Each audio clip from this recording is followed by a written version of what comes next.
So back bridge and L-sit, it's kind of like a push-up for your upper and mid back. There are lots of regressions here that you need to work on for quite a while before you do the full thing, but maybe you're really strong already. Maybe you can already do the full thing. So the full thing, I think it's called wheel pose maybe in yoga. But the idea is that I'm going to get into the same position I would essentially do my glute bridge from, but rather than just doing a glute bridge, I'm going to put my palms with my fingers kind of pointing down towards my feet on each side of my head. And then what I'm going to do is bridge up through my hips. And when my hips are all the way up, then I'm going to push up, doing a push-up behind my head, using mostly my arms in the back of my shoulders, so that I end up in this crazy position here. And you're going to find that that is going to be something that's really challenging that you'll have to work towards. Perfectly okay. It's a pretty cool skill to be able to do, and it will do wonders for your posture and everything. Just work towards it slowly. So before you can do that, you want to do kind of like an L-sit variation from the crab walk position.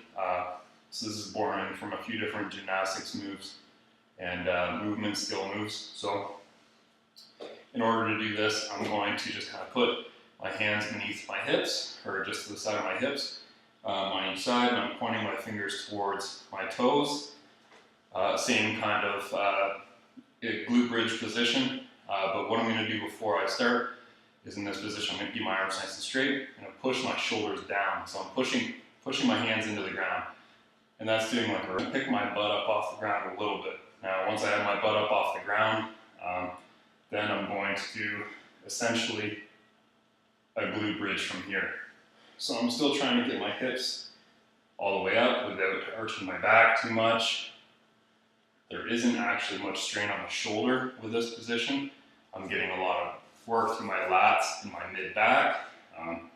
Just keeping my shoulder blades down the whole time. So also do wonders for your posture. And if this is still too hard, which is completely reasonable, and we're going to see that quite a bit, then you can do the same thing, just starting out from a chair, from a bench. So what I would do is just start with my hips off the bench or off the chair, just push my shoulder blades down again so that I have good posture, and then from here, I'm just lifting my hips up into a bridge. And the higher the thing is that I have my hands on, the easier this is going to be. So work your way down towards the ground over time. So again, hips are just off the side of the bench, shoulder blades down, bridge up and back down. And that's our back bridge. That one's going to do wonders for the glutes, for the hamstrings, and for the mid back, the lats, all the good stuff.